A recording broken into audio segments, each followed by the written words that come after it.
Hey there, this is AmCan Tech, and in today's video I'm going to review B550 Aorus Elite.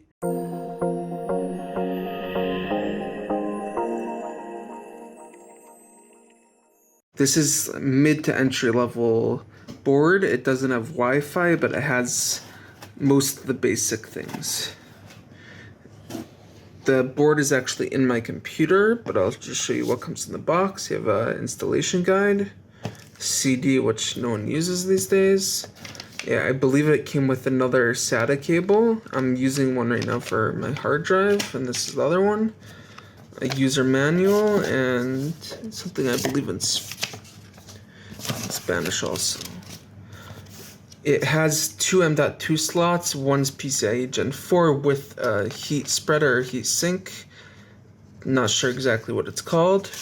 And the other one doesn't have it, which frankly you really don't need, although it's cool to have. Like I said, it doesn't have Wi-Fi on board, but it has 2.5 Gigabit Ethernet. Here are two USB 2.0 headers, internal display port, and HDMI. These are only if you have integrated graphics, and the B550 Aorus Elite doesn't support some of the older G variants of the AMD line, but theoretically in the 4000 series and Zen 3 they may. There's a Q flash button for the BIOS, so you could stick a USB drive formatted correctly with the new BIOS update. Let's say if a new version of the BIOS comes out and you don't have the CPU, you could update it without it. There's USB 3.2 here, and then two more USB 3.2 slots, sorry.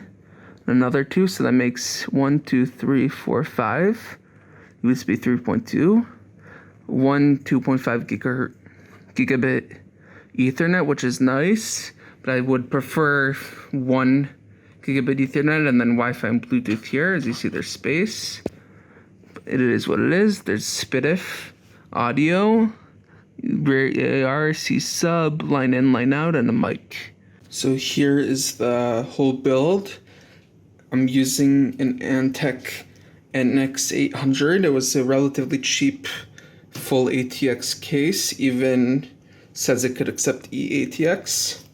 Right now I have a piece of plastic on the tempered glass because I plan on moving soon.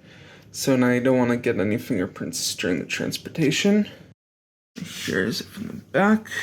What's kind of a disappointment of the case and of the motherboard is that by the front panel, I don't know if you could see it on the slide, there's no USB-C headers, and neither in the back.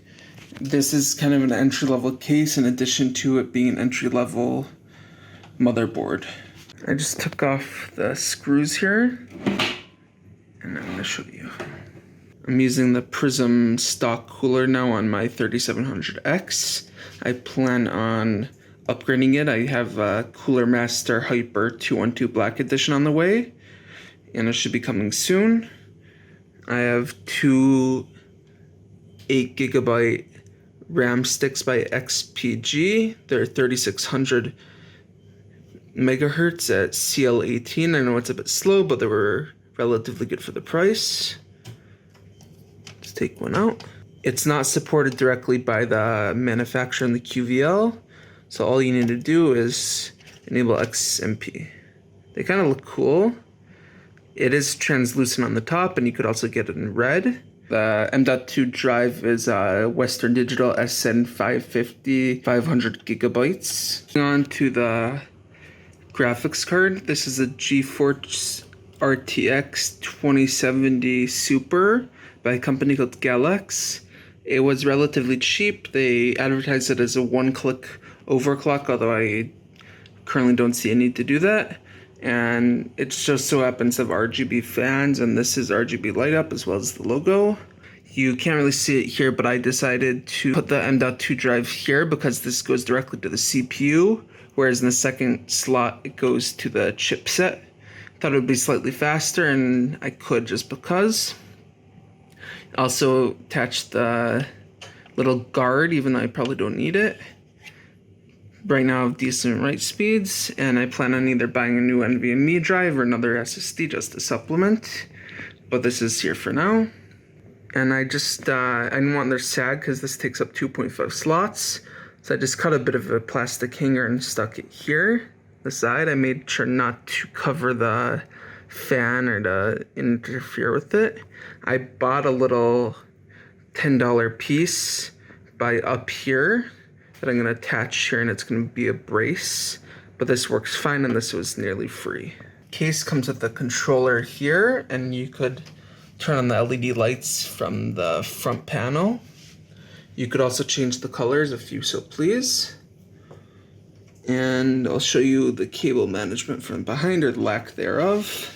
There's a magnetic shield between the 200mm fans and the actual inside the case, which is nice.